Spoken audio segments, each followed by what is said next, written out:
From the Library of Congress and the Smithsonian National Museum of African American History and Culture. Mrs. Vickers, you good? Okay. We're rolling. Today is Tuesday, the 13th of September, 2011. My name is Joe Mosnier of the Southern Oral History Program at the University of North Carolina at Chapel Hill. I'm with videographer John Bishop in Saint Augustine, Florida, specifically at the Bayfront Hilton, where we are recording several oral history interviews for the Civil Rights History Project, which is a joint undertaking of the Smithsonian National Museum of African American History and the Library of Congress. We also have with us today here in the room where we're recording Dr. Robert Haling, who will also be a series interviewee. And we're especially pleased to have the chance to be with you today, Mrs. Vickers. This is Mrs. Barbara Henry Vickers, and we are here to talk about the movement history of Saint Augustine, and we will bring that story all the way up through the current year, because of course we'll talk about the monument. Mm-hmm. So let me just say thank you, and we appreciate your sitting down. It was a pleasure. I know, Ms. Vickers, that you have you came up in Saint Augustine. Could you talk just a little bit about your family and your childhood in the city? Yes, I was raised in Saint Augustine, and I went to parochial school, Catholic school, St. Benedict, which wasn't too far from my home. And I finished that school in 8th grade, and I went to Excelsior High School, which was the only black school, high school for blacks. Yeah. And I graduated from Excelsior. Mm-hmm. And you would have graduated about 42 from 42. high school. Yes, 1942. And 38, 39 from parochial school. Yep. Mm-hmm. Forgive me, one quick interruption. I forgot to mention that we are not recording to the HD cards, correct? Okay, that's correct. Excuse me for that interruption. Mm-hmm. Can you tell me a little bit about your parents, and did you have siblings? Well, my mother and father both did hotel work. In fact, my mother worked as a waitress here at this hotel, and it way back, and it was the Monson Hotel at that time. Yeah, and she used to ride her bike. In fact, most people in St. Augustine rode bikes to work. She'd ride her bike here, and my father worked a few doors down. It was the Bennett Hotel, and he was a maitre d', which they called the head waiter at that particular time. And he worked at that, but he had a little car they called Rippy, and he drove the car. He was the only one in the family that had the car. The rest of the ladies had to ride their bikes. Even if it was raining, they had to ride the bikes, but Daddy would just go his merry way. He didn't pick them up. Mm-hmm. But that's how they got back and forth. And at this particular hotel, they served 3 meals a day, breakfast, lunch, and dinner. And in the morning, I can remember Mother having the black, I think it was the black uniforms they wore. They had black for morning, I think, and white in the evening. And they all had their little aprons and their little piece on top of the head. And I had my mother working here, my grandmother, and my aunt. All 3 of them. Yeah, I happened to have found a picture the other day with my aunt on it, but I didn't find my mother. Mm-hmm. Did you have brothers and sisters? I have one sister living. I lost my sister that was under me about a year and a half ago, maybe 2 years. I was the oldest sister, and Gwendolyn was born. I was 9 years old, so I'm 9 years older than Gwendolyn. And Charlotte, the baby sister, I'm 19 years older than that sister. So the 2 of us, we talk every day. And we have a good relationship. Yeah. Are there important parts of how you thought about the city related to race and race relations that you'd like to share in the years before we reach the 60s? And well, when I finished school, I couldn't finish fast enough, and I couldn't get away from St. Augustine fast enough. with the intention of never, never coming back again, only to visit my parents. Tell me what motivated that feeling of. Saint Augustine was a racist town, and I was just tired of, you go to the grocery store, and if white people came in, then you'd have to get in the back of the line and wait till your turn, and sometimes it would take quite a while to get out of the store, and several times I'd have to get off the sidewalk because white people would not move, and they would kind of spread out, so you would have to get off the sidewalk. And I just thought that if life was better anywhere, I would try to find a better life. And it happened that way, but I ended up coming back, later years after I understood life a little better, and things weren't quite as bad. When did you move away? Right after high school, Yeah. and last of 42. Yeah. Last of 42. And you moved to. I moved to New York, and I stayed there about, I imagine, about 4 years. And I had an urge of working in the shipyard during the war, and they needed people to weld. So I went there, and they send you to school. I learned how to tack weld. And I got this job on the ship, and was doing the tack welding. And it was nerve-wracking to me, being from the South. They were all white men on the ship. And I guess it was my imagination, but they looked like they were the meanest people in the world when you would get on. And I would come with my little southern brawl, "Good morning," and nobody answered. They were all too busy doing what they had to do. So I would sit there, because if they could not fit a part, with the blueprints, then I would have nothing to do but just sit. And when they could fit a part, then they would call tack, and then I would go and put it together. But eventually, I wore them down, and eventually I had them all laughing on the ship, and they would say good morning to me before I could get on the ship, because I never stopped saying good morning, because I just was raised that way, and you just say good morning. It was a human thing to do. And when I left to go to Seattle, and I thought I was going to be welding there at Bourne's Aircraft, and they were upset that I was leaving, and we had that relationship.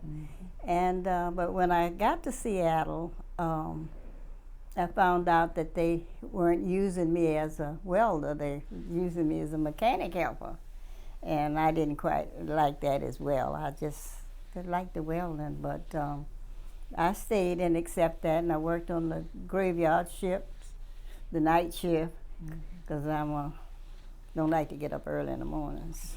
So I enjoyed that. And I stayed there for quite a while. And one day, one night, this girlfriend of mine, Corrine, was my friend, and I would have her going from job to job, because I didn't like the job, until she got tired, and she said, "Well, you leave. I'm not leaving. I like this job." But when she said she would go to the shipyard, and she enjoyed it, and then I said, "Let's go to Seattle." And she said, "Why? You get less money going to Seattle, and we have a good job here." But I wanted to travel, see what Seattle was all about, and move around. I was 19, I think, at that time. And she said she'd go. But I got to the train station, and no Corrine. And I sat there, and I was almost in tears, and I said, "No, because she's coming. I know she'll be here." And I knew one of the porters there from Saint Augustine, and he took my bags on early. And he said, "It's time to go," and no Corrine. So I got on the train, and when I felt the train moving, then the tears did come. But later on, there was a telegram saying, Barbara Henry. And she asked me to wait for her in Chicago, that she had missed the train. I was never so happy in all the days of my life. Going out there, didn't know anybody, but I figured the two of us would be together. So anyway, when she got to Chicago, I got off and I took the L to ride the L to see, because I'd never been on the L before, you know. I wanted to see what that was all about. And came back and we went on to Seattle. Mm-hmm. When did you come back to St. Augustine? I came back to St. Augustine after I married Edna Vickers. He was from St. Augustine, and we had been dating off and on. And he had no intentions, no desire to do anything, because he was just in love with St. Augustine. So he would go to Jersey every year, and it was a bellhop. So this particular summer, he came over and decided that we would get married. I didn't discuss where we were going to live. But that night, after we married, he says, when are we going to St. Augustine? And of all the names in the world, St. Augustine? I said, we're not going to St. Augustine. He says, oh, yes, we are. So the marriage kind of soured a little there, because I said, I'm not going. So he gave me a week. He said he was leaving. He's coming back to St. Augustine. And he gave me a week to come back. So it was a hard decision to make. And I had gotten a nice job and everything. And I came back. And after that, things broke out in St. Augustine with the civil rights. Do you remember what year it was when it was that you arrived back here? Approximately? I guess I came back in the late 50s. Okay. Yeah, because it was about the 60s when I think Dr. Halen had everything going. How did you first become acquainted with Dr. Halen? But Dr. Halen was a neighbor. He stayed across the street. And I'd see him coming and going, and I would go to the meetings, you know, the rallies and the meetings and whatnot. And he was asking for people to go to the different places for the sit-ins, the kneel-ins, and all these different things. So he hadn't said too much, but that night that Dr. King came, Dr. Halen told him that he needed people to go to the churches.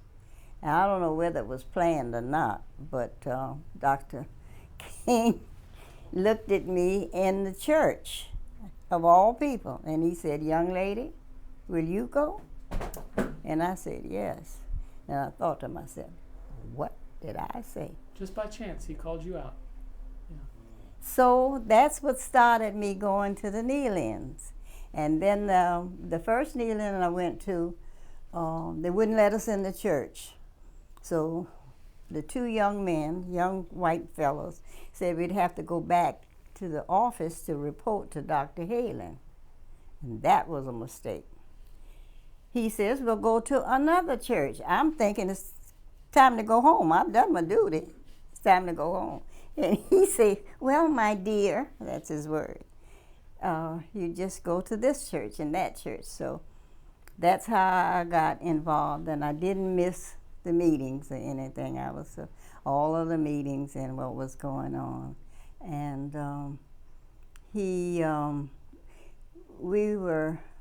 we called ourselves the Scott Street 11. It was on Scott Street. And it's 11 houses on Scott Street. Every home had a particular job. It wasn't the sit-in, it was the kneel-in, the sleep-in, swim-in. They all had their particular job. So Julia Conway, across the street from me, Purcell Conway's mother, she decided that we were going to be a group. And we had to protect Dr. Halen. I don't know how we were going to protect him. But the West Side Boys came, and they were in the trees and all around Dr. Halen's house to protect him. Because I don't know, I don't think he had any nerves. Because he was out there in the street and knew the people were behind him. And I would just be so nervous. I said, well, why don't he get in that house and be quiet until the next day? But he was always active, so those boys were there. And we formed this little network that when the clans came through our street, we would call each other and let each other know. And most of the time they said, you better get down because they're shooting low. And a lot of times we would cook from the refrigerators, open the refrigerator door. And it was just real scary. And Dr. Halen would be out there, and I would be peeping, and they would be peeping to make sure that he get in the house okay. But he was nervy. Because I remember one night my aunt was sick, and my car wouldn't start. And I called his office and asked him if I could get a ride home. And he says, well, it'll be late, my dear. So it was late. I guess it's maybe like 3 o'clock in the morning. He called and he came to pick me up. And do you know, he did not go home. He went downtown in a red Volkswagen with the top going back. There I am sitting up there riding with him downtown. No cars on the street though. And I said, Dr. Halen, where are you going? And he says, I have to make my night deposit, my dear. Myself, night deposit, you may not be here the next morning. And I said, well, from that day to this, I have not had another ride with Dr. Halen. That was enough for me that night. But he just would do what he had to do. And the night that they shot, we would collect food. And the different ones was like, if I fix something tonight, maybe 2 of us would fix something to make a meal for the boys that were protecting him. And this particular night, I understand most of them went to sleep. And they shot into Dr. Halen's home. And I know you've heard that story about the kid. Tell me how you remember that. When I came home, there was an officer in the middle of Scott Street. And he said, you can't go in, it's been a shooting. So I said, well, I live on Scott Street. So he said, okay, well, go on in. So Julia came across the street, and she said, he was a huge cop. And she says, I gave Fatso a chair so he could sit down because he looked like he was tired. And I said, well, I wouldn't have given him anything. He probably one of the ones that's been shooting through here. Yeah. But anyway, they shot Doctor's dog, Madonna, and the boxer. And he was crazy about that dog because at night when he would come home, he would walk Madonna. Out there walking Madonna. But after that, he had friends, and I guess he thought to ask us would they keep his children, and until he could take them down to Tallahassee. But people, I don't know whether they were afraid or what. But the next door neighbor, she said, bring the girls over and I'll keep them. And his wife was pregnant. She was pregnant from the 3rd child. And she had just gotten off the sofa where the bullets went through the sofa. And then they refused to, I mean, we were all in danger, so you might as well just take the child. I mean, you weren't safe. Nobody was safe. And he did get the kids, and I guess he took them to Tallahassee because you never know what he was going to do. And one day I remember he said that they were going to Tallahassee to talk to the governor. And I said, but why are you asking me to go? I don't need to, go, whatever. He said, yeah, we needed different people from different churches. And I was Catholic. So we went, and that was another scary ride because I was looking back. I just knew cars was be trailing us and it was going to shoot because we had those incidents going to Butler's Beach. They would run you off the road and just to intimidate you. And we went and we talked to the governor there and whatnot. And it didn't do much good then until, later on when Dr. Haley went to talk to Dr. King about coming. But how did you? First, let me ask just quickly. What were you and your husband doing for work then? for work Yeah. in New York or Saint No, Augustine? when you came back here. When I came during back this- here, I was a beautician, Okay. and I had my own salon at home where we fixed that, and you could do, you could be given papers to allowed to have it at home. And he worked at that particular time for a drive-in movie theater, and he was a gambler, and I'll say very good gambler because he always had the money when it was time. And I don't know, I just didn't like the idea that he didn't have any particular real job, even though he was paying the bills. So I confronted him about that, and he said, why should I worry about that as long as I was being taken care of? But Coach Calhoun, Solomon Calhoun, they have a building in Saint Augustine now that they named after him. He was my basketball coach during the time I was in high school. It had gotten him this job at the recreation center. So that's how he got to be a recreation director and had the Little Links and all of the kids. He was a father figure to kids, and he would put kids before anybody. Me too. Yeah. And and I would say, well, Vickers, what? He said, well, I had to buy that little boy shoes. I said, why? He said, because he wouldn't have shoes to play softball or whatever. But he looked out for them, and the mothers would come to him and ask him, where are the kids? And he said, just go home, I'll get him home.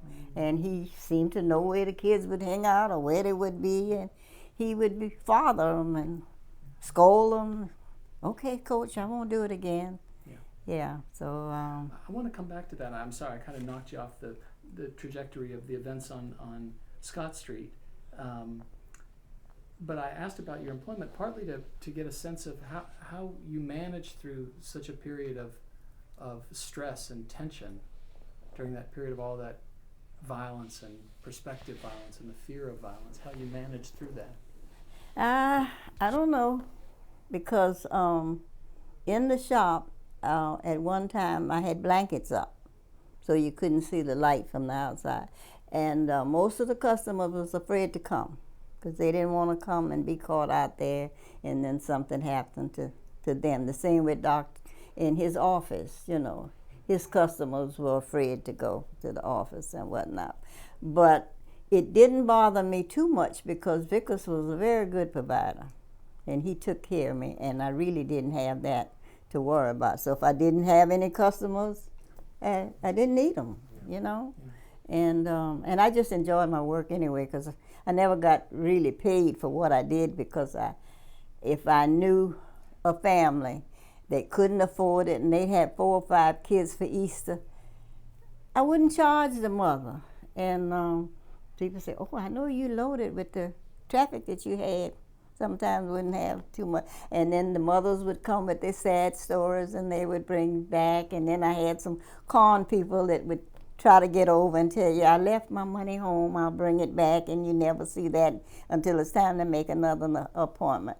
But I enjoyed my work. I couldn't have done it if I didn't have Vickers to take care of me. Did the Klan ever march openly down Scott Street? Did they Klan march as a group down? No, they marched over in Lincolnsville. Yeah, but not on Scott Street. They came through there like bullies, you know, just shooting and showing their authority and just intimidating you.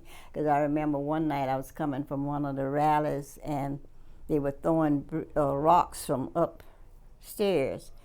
And the cop had stopped me, pulled over, and he asked me, did I have any weapons? So I said, no. So he said, open the trunk. I opened the trunk, and he got the wrench that you change the tire with. And he said, you do have a weapon. So I said, well, that's the tire wrench. He said, there's still a weapon, and I could arrest you. And it just made you nervous, and he could. What could you do about it? If he said you're under arrest, you're just under arrest.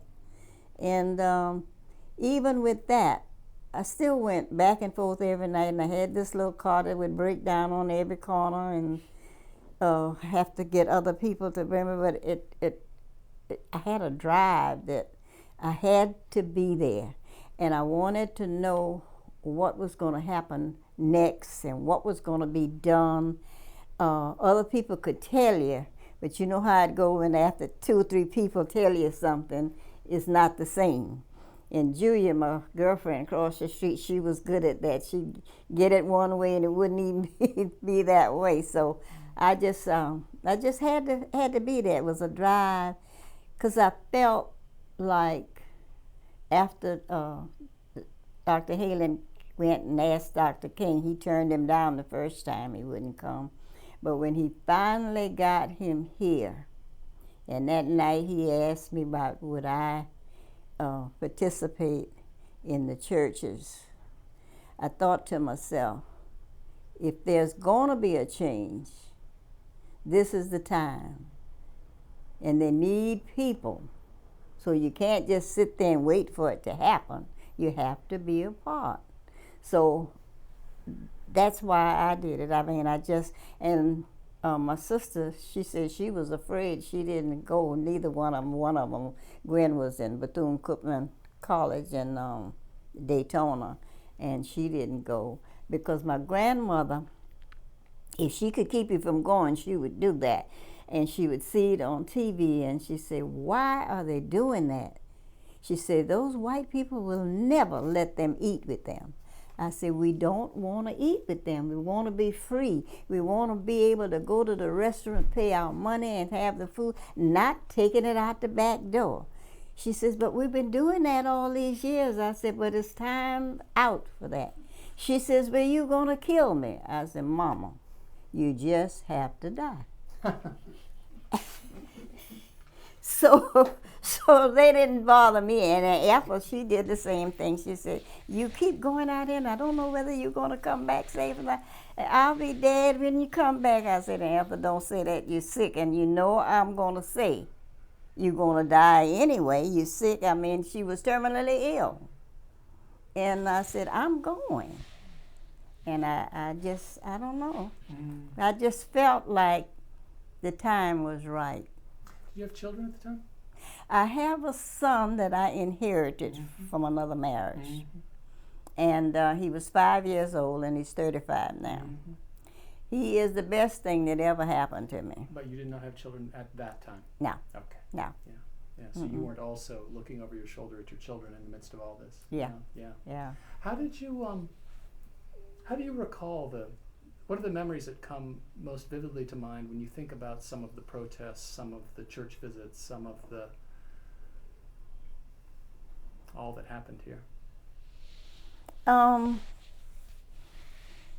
Some of the people, I think they wanted to do things, but they have their peers and their garden clubs and this, and they couldn't afford to be a part or let them know, even if they would do little things for black people behind their backs or something like that. And then there was some that were just pure devils. They were just evil people. Yeah. And I don't know. And I just, I never wanted to do housework anyway. Well, I'm not a housekeeper now. I never will be. It's too late now. But to work for them and to see how they would talk to people, and you have to go to the back door to get the paper from the front. If the paper's on the front porch, you still have to go around the back, come in the house to go to the front porch to pick the paper up, and you could just pick the paper up and go in. I don't know, and that bothered me. I just didn't want to live that kind of life. And I thought, getting away from here, like going to New York, and I did factory work when I first went there. I was always doing things with my hand and did factory work. And that kept me from, working in homes and whatnot. And No, no. Let me ask you about this, and you might. Okay, we're going to take a quick break. One sec. Okay. Yeah, let me take another shot, and we'll see if there's more to bring in. Is that okay? Yeah. I want to ask. I think you might be able to share some perspective that we probably can't get otherwise in our visit to Saint Augustine. I wonder if you could be a neighbor right across the street. I wonder if you could talk a little bit about Mrs. Haling and how you observed her bear up through all this. Mrs. Haling was a very quiet person. She didn't make waves, and you didn't see that much of her. Only when she had the two little girls and she brought them over across the street to get their hair done or something like that. But most of the time she was in the house. I don't know if that was because of the danger of being outside or she was just that type of person. But you couldn't meet a sweeter person. She was just low key, very sweet. Did she, that's a tremendous, obviously tremendous level of stress for a family to face, that kind of threat of violence. Men obviously are coming to help protect the house and all. Do you have any other kind of thoughts or recollections about all of the family had to face in those ways? No. Dr. Haling being attacked and beaten, all those sorts of things. Yeah, I didn't see it in her because I didn't see her, that much. But I know it had to, because he worried me, and I'm across the street from him, and just a neighbor. So you can imagine what a wife would feel, not knowing whether he's going to even come home or not. Yeah. And then when he gets home, then he goes down the street with the box of dog. So it had to upset her. Yeah. I know I went to Fort Lauderdale one time. It was during the Christmas, and Gwen said, "That's Miss Haling." So we wanted to speak to her, and by the time we'd get close to her, she'd cross the street. And Gwen would turn around and come around, and we'd get closer, and she'd cross the street.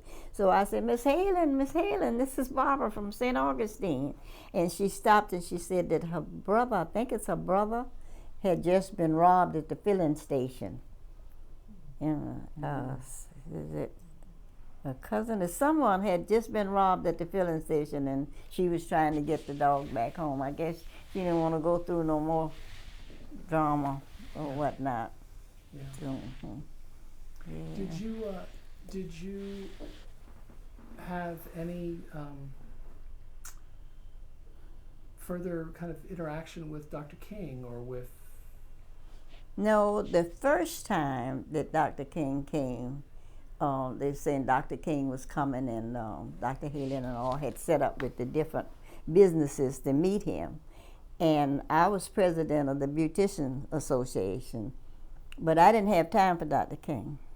There was a convention going on in Daytona, so I had to go to the convention. And I asked Queenie Mitchell McCall now if she would go in my stead and represent the beauticians. And she said, "Well, you're not going to stay and meet Dr. King?" Well, he wasn't really famous then, like the Dr. King now, And he was doing wonderful things. But to me, it was more important for me to go to this beautician thing. So then when he got famous and everything, I said, "Oh, I missed the boat. I'll never have that chance again." But he did come back, and then that night that I did meet him, he was supposed to be the St. Paul church, they told me. And I was late because one of my customers made me late. And they said, "No room in St. Paul, you have to go to First Baptist." I said, "No, I want to go with Dr. King." They said, "Well, he would be both places." So I went to First Baptist, and Reverend Abernethy was there.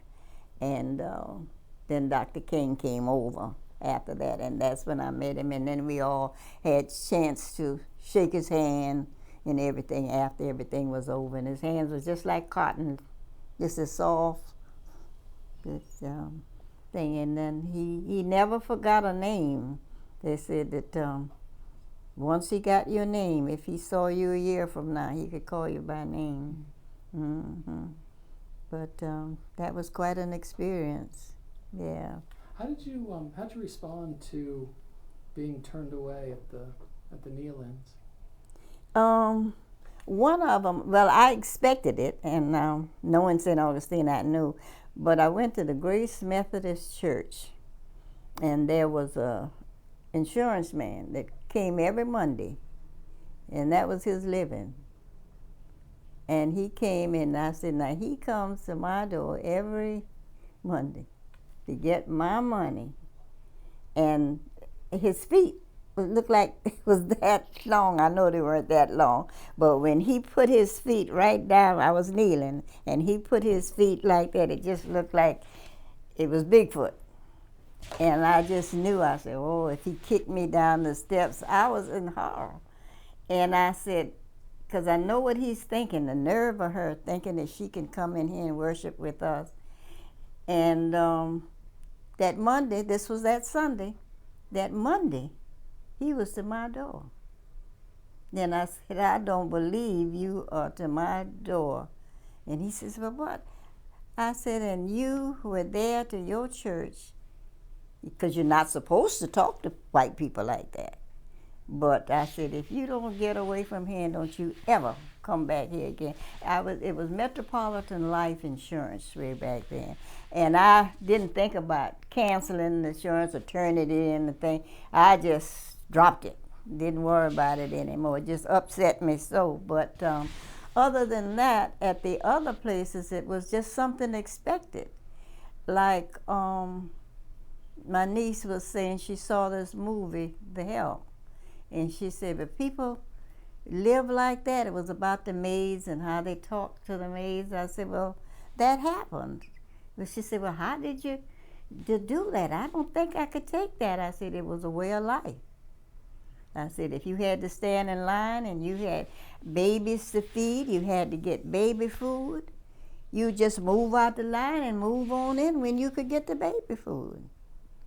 I said, that's why you all say I'm a fanatic about the civil rights, but I just felt good to know that we were going to have a chance, and other people wouldn't have to go through all that. The kids of today, and like I say with the voting rights and what people went through, and I ask the kids now that can vote, did they vote? No ma'am, no ma'am. I just can't believe it. Like my sister told me with the monument. I said, I can't believe the people are not donating and participating, trying to help get the monument thing. She said, because they don't feel the way you do about the monument. The monument, it just meant the world to me because it recognized all of those people that came here that you hear nothing about. Dr. Haling and Andy Young, Dr. King, yes. But they couldn't have done it alone. They needed everybody who participated. And they put their lives on the line. They could have been killed. Some of those college students left college. Their parents paying for them to go to college. It might have been the last money they had to send them to college. And they in Saint Augustine fighting for civil rights. And they were white. They didn't have to do that. And I thought, what other way could you do to recognize those people? How did the idea first come to you, and when? I guess it's about 10 years ago. And other people were talking about the monuments, and I had gone with these different groups, and I didn't mention the foot soldiers, I just said a monument. But they were thinking about a king monument or whatever. And then when they said, I went ahead and I did this with the monument and thing, and they were not trying to do a foot soldiers monument. They were not. They were trying to do a monument, and nothing is preventing them from putting up the kind of monument that they wanted. I didn't want that. I talked to Dr. Halen. Guess what he said? Well, my dear, can't you just get a plaque, a marker? I said, nope, I want a monument. do you know what that entails? I said, yes, hard work, but we're going to get a monument. He said, and then he would call, my dear, I wish you would just settle. He could just put a plaque on the ground, Dr. Halen, we are going to have a monument. How did you begin to organize towards that goal? It happened, the Council on Aging, Kathy Brown. The which? Kathy Brown was the director. Brown.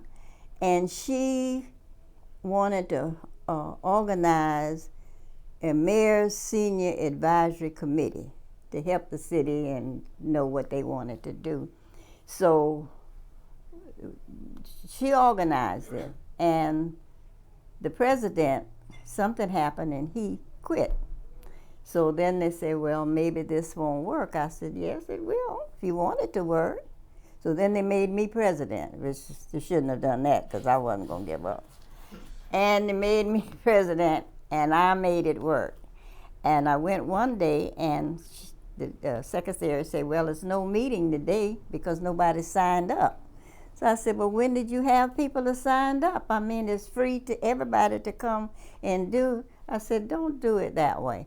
But what happened was the mayor was about to switch and thing, and they said, well, how do you know we're going to have the same mayor? I said, we don't, but we do it until we have another mayor. So we did this, and I went to Kathy one day. I just kept thinking and thinking about the foot soldiers. And I told her what my dream was. She says, that's good. She said, but if you do a Martin Luther King monument, you'll have better participation, the community will rally, and you'll get it done in no time. I said, but that's not what I want. She said, well, what you want? I said, the foot soldiers monument, the people who really put their lives on the line and whatnot. So she says, well, I don't know whether you can get money like that. I said, but I can try if you think. So she said, well, you ask Gardner. George Gardner was the mayor. If not, then you can organize your own group. So he said he wasn't getting enough participation. So he says, we can switch over. So then we came up with the name, Saint Augustine Foot Soldiers. And then we went in to get the 5013C. And we got it done. And one day, this lady, Nina Vreeland, she called and she says, Barbara, I understand you trying to do this monument. She said, what does it take to get it started? So I said to myself, now, if she's going to give a donation, just give it. What does it take to get started? She's not going to give that. And I said, well, we have a sculpture, and it's going to take at least $20,000 for him to get started. She says, you got it. She said she thought I had fallen out. She said, because I didn't say anything for 2-3 minutes. I said, but I was so shocked. And then after then, you know, different ones would send in money and send money like that. And then my grandson says, he works for UPS. And he says, Nana, I'm going to try to get a grant from UPS. And so he did. And we were emailing back and forth, and I was doing all the wrong things, and they were trying to get it on my volunteer hours. And at that particular time, I had volunteer hours galore, because I'd volunteer anywhere it was to volunteer. And he said, yeah, he think they could get it, and they were going to give us $5,000. But when the deal went down, they gave $7,400, I think it was. And I said, now I know it's no stopping now, and Dr. Halen, there will not be a plaque. And money kept coming in. What was your overall project budget, approximately? What did we have? What did you think you had to get all together? Around, well, at first we thought it was about $60,000, but altogether it run about $70,000. And how'd you get from 27,000 and change all the way there? Okay. We had the sculpture come to sign um, the contract. And we had that in the plaza. And he signed, and then we gave him the $20,000 to begin. So this man walks up to me, Phil McDaniels, and he said, Barbara, he said, you're almost there? I said, no, we need at least another $20,000. He said, okay. He says, I'll check within a couple of days. He said, we'll get that in one night. I said, one night? So he called and he asked me to meet him to the lawyers, lawyer Patrick Canaan. And he was excited. I told him about the civil rights story and why I was interested in getting the foot soldiers and what it meant and this, that, and the other. And he was all gung-ho. So he had his secretary to pull out a list, get on the phone, and invite them for $100 a head. And he said, all I want you to do is get some of the people who took part in the civil rights movement to be there that night and talk to the people and get me a little bit of music. And that I did. I got Doug Kahn to play and Freddie Thompson. Freddie Thompson was one of the ones that was under the hedges with me when they beat Andy Young that night. And we were down up under the hedges that night, and the rocks kept coming. So he had a good story to tell. And anyway, that night, Phil raised $24,000. And it looked like the money was just coming. And I was so upset. And I kept telling my sister, she said, I don't understand why you're upset. This is your obsession. She says, you can't expect other people to feel the way you feel. Because I felt like every church, every black church in Saint Augustine would have been there to help. And they weren't. We got one black church, the Poets Church in Saint Augustine, that has very few members. They sent $100. Not another black church. Why do you think not? I don't know. Then the American Legion, I had been behind them, and they didn't do anything. But when Phil invited them, then they came through with their money. Let me ask you about... So, I'm sorry. I'm going to pause for Okay. that. We're back. Okay, we're back after a short break. Ms. Vickers, I want to ask this is a complicated question, or a straightforward question with a complicated answer, so I hope you'll take some time and help fill in all the complexity of it. St. Augustine had done very, very little over the years to document in a public way its civil rights experience. In fact, many people would say that they did everything they could to kind of erase that history in a public sense. And here you wanted to bring a very prominent civil rights monument onto the very central plaza that has architecturally kind of defined the city, the heart of the city over its long, long history. How did you navigate through that, and what kind of reaction did you receive? well, what happened, we went to the city commission meeting with a proposal. There were two other groups that had gone there and asked permission to do a monument. They didn't say foot soldier monument. They wanted to do a monument. And the two groups were feuding. And the city commission said for them to get together, come back, and then they would, see what they could do about it. So I was in one of the groups. So I left that group and I went to the other group and tried to organize something to do the monument. And they said that it was their idea and they had to do this and we had to go under their umbrella and whatnot. So the people that I had with me that they have money and they were ready to, put out money. They said, I don't think this is going to work. So then I said, well, and that's when I went on with Kathy and did the other. But like I say, they still have their chance to do what they want to do. Oh, sure. How Yeah. about, what's your sense of the city government's reaction to the whole process now completed? The city was very slow, and they didn't help, because I thought maybe that they were going to participate in things.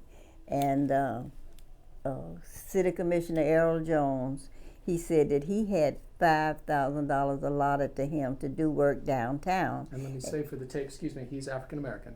Mhm. Yeah. And that he would give us that. But then it boiled down to the city would use it, not just give it. So they did the prep work and whatever for the money and thing. That was at the last minute after everything was done. And they did it that way. And then the following month, they did the walkway for Andy Young with the footsteps, and they paid for that. The city paid for that. The city paid for that, yeah. So it's a lot in Saint Augustine that I still don't understand, But I can say that when I was having problems, I got good rapport from both the mayor and the city manager and the lawyer, because it was some lost things about the law and whatnot, and I can't say anything against that. But St. Augustine as a whole still has a long way to go. Yeah. I'll put it that way. The money, did any much at all in the end come from the white business community? The money that we raised, practically all of it. We got very little from the black community. Yeah. Now we got small donations, from individuals and whatnot. But most of our major donations and things. Now Hank Thomas, that was with the Freedom Friday, he gave us a sizable donation, and but say Phil McDaniels is white. yes, Yeah. and And McCann, and Canan. Canan is white, and the lawyers that they gathered together then were the white attorneys mostly. Mm-hmm. Yeah. Yeah. Interesting. Yeah. Yeah. I was about to ask one thing, and it's just slipped my mind. I know. I have to ask, and I'm very interested in it. How did it feel on the day that you did the formal installation? I think I just lost it. I mean, it's happening. I said, and my family came. I had my family from Fort Lauderdale. I had 12 altogether that came, and they said I didn't seem nervous, but I was nervous. And when it all happened, and everybody spoke, and they called me to speak, I just was lost for words, and I was tired. I was tired, because when my family came, it takes a lot out of you, and I was already tired from going through with these others, and I just was low-key. I didn't even talk to Doc that night much. The people were there. I just said, I was just elated.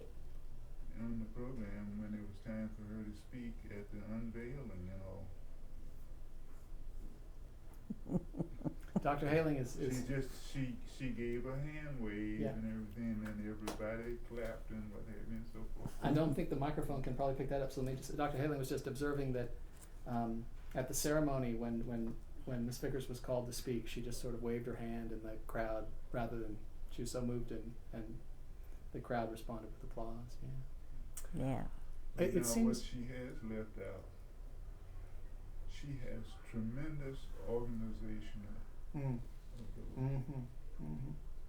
She doesn't take no for an answer, and she will get on her telephone and work through her group. She mentioned agency on aging and so forth, council. Dr. Haling, may I ask you about this tomorrow when we do a session? Just because I know the microphone is just not going to get you over there, and it doesn't really do justice when I feel a little bad when I have to repeat, because I'm not doing you justice. But Dr. Haling is making the point, really crediting Ms. Vickers with excellent organizational skills and real commitment and real determination to see it through. Yeah, to get to the result. Joe, can we take a short break? Sure, we'll take a short. Oh, we're rolling. Okay, we're back on after break. Ms. Vickers, I want to invite you to share any final thoughts, but one last question from me before we do that. My own personal sense of the monument's significance is that of an outsider. I haven't spent any time in Saint Augustine in my life. And coming here and thinking about this history, since it's kind of the work that I do, it seems to me a quite significant thing that you've done to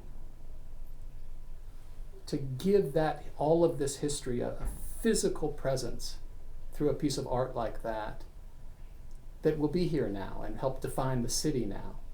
And I wonder if it feels to you that maybe there will be this might have long and important implications for the city over the years to come, you might hope. I hope. Yeah. Mm-hmm. Yeah, I hope. Any final things that you might want to offer? We've obviously just moved fairly quickly through a lot of history and a story, a theme, an issue. Anything final perspective that you would like to share? Doing this monument, it took years, and I met people that was working on the committee, and it changed my perspective a little with white people. I know they all are not the same, you know that. And knowing what you've been through, you have some kind of bitter taste, and you figure, well, later on they're gonna change. You're gonna find out their true colors. And well, some I did, but it has brought closeness to some of the people that took part in the organization. Doing the civil rights movement, meeting Dr. Haling, in all these years, and we're still friends. It means a lot that you know these people, and I don't know, like his brother now, he never gives up. And I thought maybe after leaving Saint Augustine that would be it for him, that he will have had enough. But I think it'll go with him the rest of his life. And he feels the same thing where I do, that it's still not enough done. It's still so much to do. I can't do it all. He can't do it all. But we can still try and try to keep things going. Keep the young people motivated, the ones you can. It's some kids that you'll never reach. But there are some, and if you don't help with one or two, and make them see the significance.